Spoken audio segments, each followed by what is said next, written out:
Free agency Friday. Frank Clark will not be back in Kansas City, but you are going to see him today on Locked On Chiefs. From the land of the free and the home of the Chiefs, this is the Locked On Chiefs podcast. Welcome back, friends and neighbors. We're brought to you today by Birddogs. You want to check them out at birddogs.com/LockedOnNFL to get the best that you can get. We have a great show for you today because we got thrown a curveball. We're going to go through OTAs, hit the highlights here for you later in the show. First, we got to talk about the two options in free agency, one that's on the plus and one that's on the minus. We'll get to that in just a minute. Thanks for making us your first listen. We appreciate that very much, especially here on YouTube where you can like, sub, and hit the bell right now. We are free on all the platforms every day, 5 days a week, and you everydayers know that. You locos know that you can click that bell right now and get a notice every time it goes up. You can also sub over on Spotify as well as Apple and everywhere else. I'm Ryan Tracy, the founder of Rogue Analytics and Performance Consulting over at RogueAPC.com as well as NFL33.com and RGR Football. And I'm Chris Clark from Chiefs Corner, and we did have a little bit of a curveball thrown at us today with a signing that I wasn't expecting. I was expecting that Frank Clark wasn't going to be getting signed until closer to training camp, but that obviously is not the case. This is multifaceted, and that's why I wanted to bring it up first, because I was firmly in the camp that Frank Clark was going to roll into training camp about 2 weeks after it started, having, skipped the veteran portion and sign quickly on a dotted line to come back and pursue his record and possibly another ring with this team. I was sorely mistaken, unfortunately. It has a lot of ramifications. I'm not used to saying free agency Friday in June. Usually that's been a few months by now, but there's two cases, Frank being the first one, that has some implications on what the Chiefs are doing. Yeah, it has implications, but the thing that really is interesting to me is that Frank Clark is choosing to go to the Denver Broncos, a team that he's beat every time he's been in Kansas City. And are you really feeling like you're going to be chasing a ring in Denver? I can't see it. It's a 1-year deal for him and $7.5 million with incentives. So probably not making a lot of money. I would have thought that a guy like that would be willing to wait until training camp if Kansas City has been saying, hey, we'll get it done once we get Jones signed. But that's the thing that we don't know. Was Kansas City even interested? I mean, look at all the players that they have on their roster that fit that position. He would be maybe a fifth or sixth at this point in numbers that could make the team. As I've heard from two sources, I think there's one report out there that they were interested and they were talking to Frank. Obviously, we've discussed ad nauseum on this show that the Chris Jones thing has to get done before that could ever happen. So the question is, the report is that the Denver contract is up to 7.5, including incentives. So what's the base? And maybe it was just the fact that we know that Chiefs can't do it till later, and they were probably offering a fairly low base. For those that are diehard Frank Clark fans, I want to know how you feel. Put it in the comments because I want to know if you thought that he was all about the rings. This might throw a wrench in your giddy up about that concept. Yeah, and the bigger thing for me when I sit here and I look at this move for Denver and I look at this for Frank Clark didn't really show up in the regular season. So is Denver thinking they're actually going to make the playoffs and so they can get playoff Clark? Because that's where he really was effective. I can't see why this would make sense for him to go there because they're going up against Patrick Mahomes. He's going up against a team that he knows he's going to have to try to beat that they haven't beat in a very long time. And they did not look good last year on offense. They have a lot of weapons. Maybe they can turn things around. But the big question is still going to be Russell Wilson.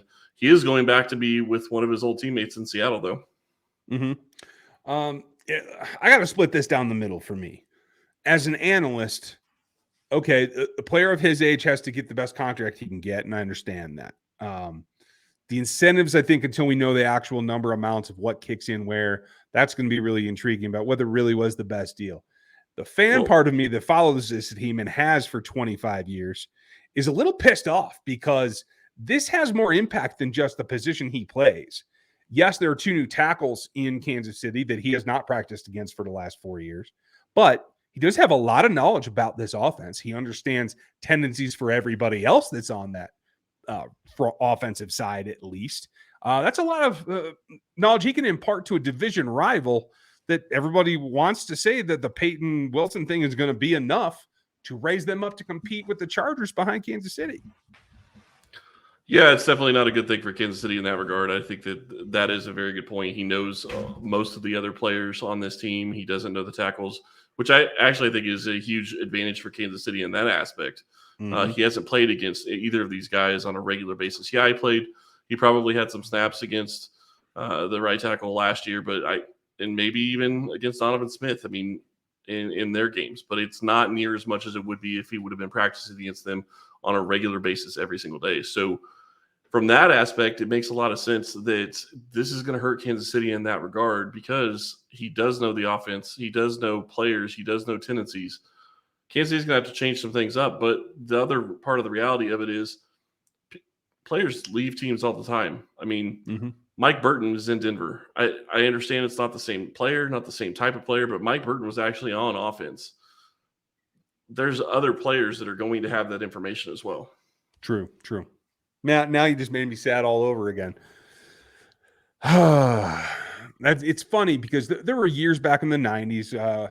It was Neil. It was Eddie Kedison. It was players going back and forth around division foes fairly commonly at one time. And now it looks like maybe we're entering that era again, where maybe the teams that appreciate you the most in free agency are the ones that see you a couple times a year. At the end of the day, I think Frank has an impact for them late. He certainly provides a leadership thing. Randy Gregory's a hot mess most of the time. Can Frank Clark help that? Or does Frank's edge exemplify Randy's, and does that actually hurt keeping him on the field? That there's some off the field scenarios that I think are really intriguing about this signing. He did speak about connecting with Coach Peyton. I think at the end of the day, this does give them a little boost. I think it boosts them more than it hurts Kansas City. And it does open up once the Chris Jones deal does get done, and we do expect that to still get done, that maybe there are other options out there if you want to fortify. Top of the list would be Carlos Dunlap, right? Could be. There's also another name that is a current teammate of the guy that we're going to talk about in the second break or after this first break that is rumored to be on the trading block right now. So that's always been a potential person that they could be interested in, that we've heard that they've been interested in the past. So there are other options. If they get a deal done with Chris Jones, then they have the ability to go and do things. But right now, they don't have that. And the guy that you guys are super pumped to hear about is the imminent release of one Dalvin Cook and what that could mean. Again, tied to the Chris Jones thing that we have to get in. But what could that look like? We'll get there right after this because I'm going to tell you about our friends over at Birddogs. They're doing something great, and they're back in the fold. They make you look good, and that's what you're looking for. The stretch khakis are designed to be a slimmer fit and across the thigh and the leg, things that sports fans are looking for, and give you that sculpted look. They do the exact same things as the Lululemon and all the expensive sportswear, but you can get this for a better price at a better quality product straight to you. It's anti-stink, which some of us need. It's sweat-wicking fabric, and it keeps you cool and dry all day long. And I personally love that, especially when you're somebody that has a tendency to overheat or get into the cold when the winter months roll around for somebody like me. It won't make you sacrifice the movement to have the fit that you're looking for. So go to Birddogs right now, birddogs.com/LockedOnNFL. It's right down here below.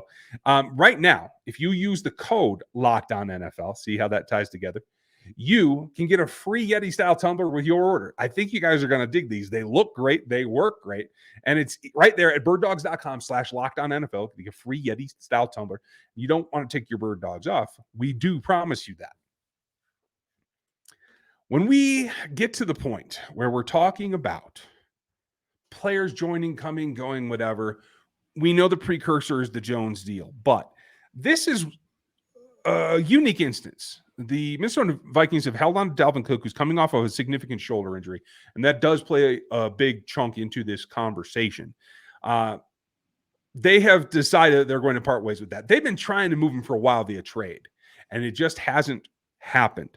And so, yes, for those of you that want to know the OTA breakdown, we're going to have a bit here in the third segment. Monday, don't miss. We're going to rewrap the entire last session of the Chiefs OTAs as we get ready for Chiefs mandatory minicaps. So don't miss that one because, as you locos know, we are here 5 days a week, and I do want to remind you of that. So if you were here tuning in for the OTAs, we just want to take advantage of the fact that Dalvin Cook is going to be released and discuss it now so you guys are ahead of the curve. Again, it's all based on cap space and availability. But in terms of on the field, given the Chiefs' bad field right now, would you pursue Dalvin Cook in a low base incentive laden kind of structure? Potentially. You said it though, it's low base. And is he going to get a better offer somewhere else? This comes back to kind of what I was thinking with Frank Clark in the scenario of they've made money in their career. And don't get me wrong, I know players need to make as much money as they can. I'm not saying they don't. But it's a question of, do you want a legitimate chance to chase a ring, or do you want to go make money? Because I don't know that you're going to be able to do both. I don't think Frank is going to be chasing a ring in Denver this year. So I think it's more of a money play for him.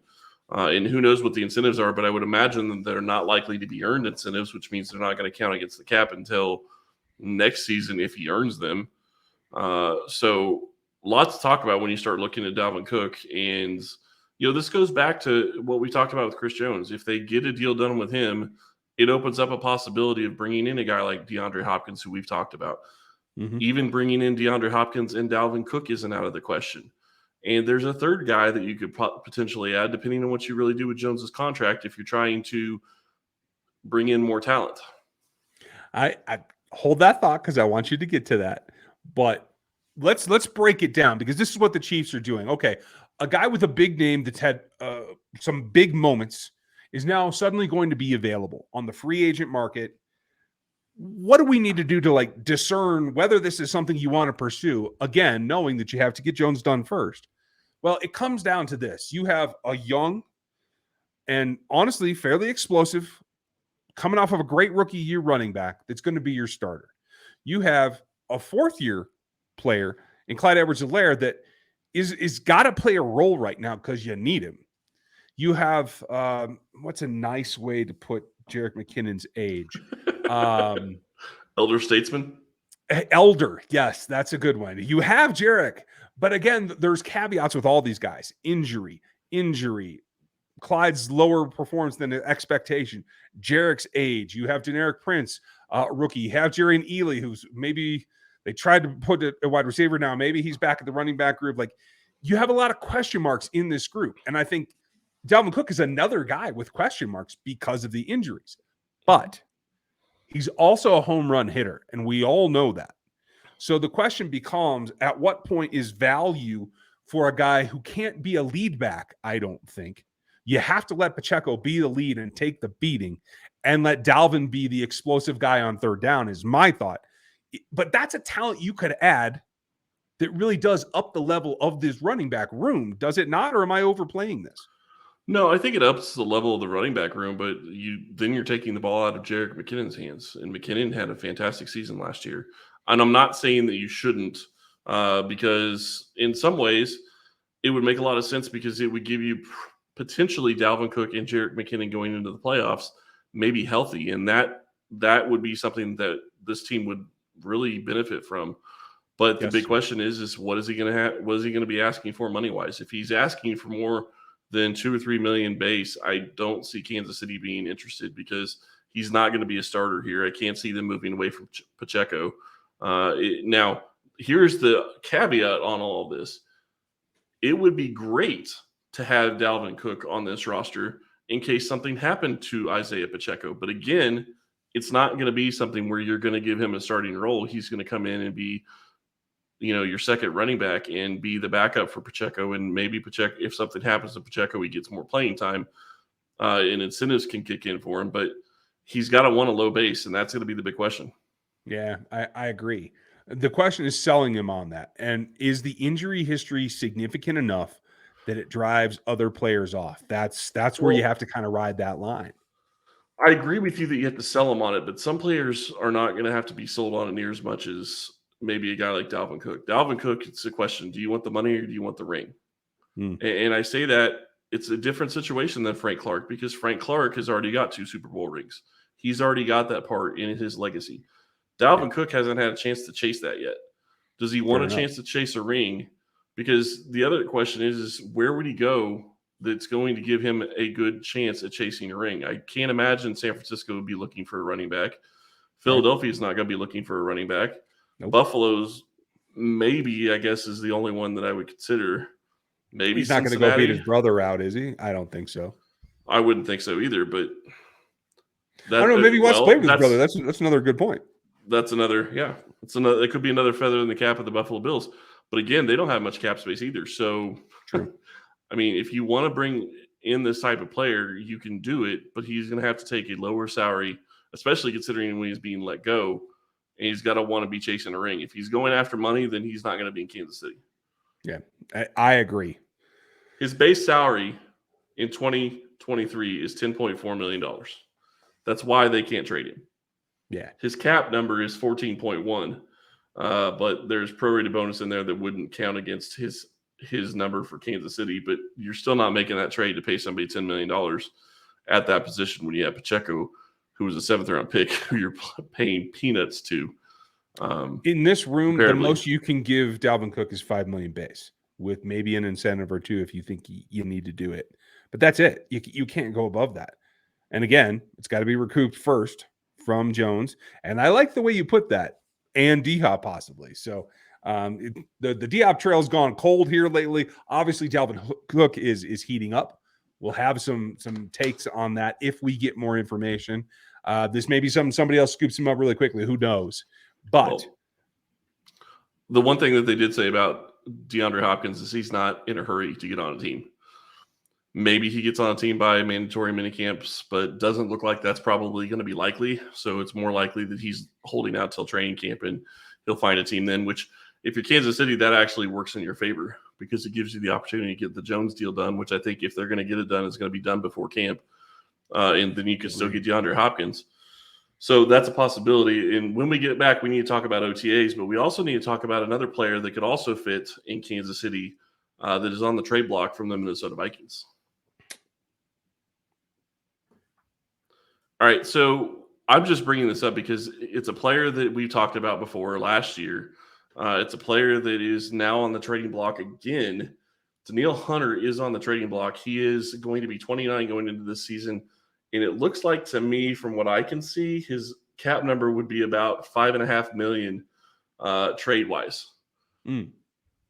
He's got a huge prorated bonus, but that doesn't affect Kansas City. So his cap number for the Vikings right now is 13.1. So I'm calculating his cap hit for Kansas City if they traded for him would be $5 million or $5.5 million. So if that ends up happening, I think you can make that work if you want to make that trade. You can get yourself another defensive end, and $5.5 million for a defensive end is not bad. No, it's not. And I think Danielle Hunter, even at that age, is worth that salary. The question is the compensation. You know, if I'm Minnesota, I'm pushing for a top 100 pick, and I don't know that I can justify giving that away for Danielle Hunter at 29 years old. Can you? No, I don't think you can, but I also don't think there's any teams that are going to be able to justify a top 100 pick. He's been injured too much, and you're still taking a player that they obviously don't want. They're leaking the fact that he's available for trade again after they couldn't get him traded last year. It's a matter of they don't want him on the roster. They want to free up the cap space, and they want to make some adjustments. I don't think he's on the roster starting training camp. I think maybe I'm wrong, but I still think that he's potentially somebody that could be let go before training camp or maybe before the season if he's still on the roster during training camp. Mm-hmm. And hey, free agency is a completely different deal. A veteran presence would help there. To tie that in, cost versus reward, Andy Reid today did have some good news about Felix and DK Uzama, and he is back on the field. He's worked through both the thumb issue as well as a hamstring issue that hadn't been necessarily confirmed in the press, but we had been hearing about that for a little bit. That is good news. He's somebody that I think whether it were Frank Clark or whether it could be Danielle Hunter or whether it's simply Carlos Dunlap or just Chris Jones, Felix Anudike-Uzomah can benefit from veteran leadership. Can he get some help from George Karlaftis? Yes. Who got help from Frank Clark? Yes. Can he get some more from the Mike Dana and the Charles Omeni who have experience? Yes. But if he were to have an actual true edge rusher, a guy that is not a tweener, a guy that has played the primary pass rush position over the last few years as a veteran, I think that would help him. And that's part of the reason we keep coming back to adding an edge presence. Yeah, and the one thing I will say that Kansas City has working for them is I think that if push comes to shove and they can't add an edge presence that's going to help him in that regard, maybe you bring in Tom Bahali as a consultant. Maybe you go look outside, actually having a player and bring in a former player or bring in somebody that works with players specifically to be able to do that. There are options there. Yeah. And I think that's the fun part about this time of year when you've been through, 7 waves of free agency now. Again, didn't expect to be talking free agency in June. But what you get is more, I think, about knowledge than it is about performance. Certainly more than it is about snap counts for anybody that you sign at this time of year. So what can that impart and how can that help you as a whole in an organization as you grow forward, knowing that you're going to take that information and pass it down to the younger guys that are on this roster? I think that's still worth an investment. I'd like to know what everybody thinks out there. Leave your comments in the YouTube. I just want to say I agree that it's worth an investment, but the question always comes down to cost. Because to me, the big thing that is really going to be an issue is, yeah, you could maybe bring back a guy like Carlos Dunlap, but who are you going to cut to have Dunlap on this roster? That's the thing that's going to be difficult, because you start talking about the edges and the guys that you think that you want to have on this roster, you're going to have a full room, and that's part of the reason why I don't think Clark was here. Now, is there room on the roster for somebody? Yeah, but is Carlos Dunlap going to be a guy that you want replacing a young guy? Because that's basically what you're going to have to do. You're going to have to release one of your younger edge rushers to bring in a guy like that. Is he going to be able to give you enough? That's the big question. Yeah, that is the big question, because right now you're 3 deep. Let's go do that. It's Karlaftis and Dan on one side. It's a Menahue who should start outside right now, and we know he'll slide in on third down, and Felix Anudike Uzama. And then it gets iffy. Is it BJ Thompson? Is it Josh Kando? Is it Malik Herring? A lot of questions there. I think probably the best upside is BJ Thompson. Can he get there? Can he do that? Do you need a sixth edge? They're very thin, and they're continuing this process where you can project 4 DTs. I don't know that you can project more than that off of what's currently on the roster. So I feel like there could be a sixth, whether that's Carlos or someone else. But it does come down to the numbers and how you're going to balance that out. What would you guys like to see? That's what we'd like to know in the YouTube comments, as well as your reviews over on Spotify and Apple. Next week, we're going to get into the fallout from this week's OTA activities. We will run the rest of that down for you, see what's cooking and who's moving where. If there is any news in terms of free agency, we will definitely let you know that. And Derek will be back next week with his insight from the Chiefs facility. And then we're getting ready for mandatory minicamp. What can happen there? How do they look at this point in the season?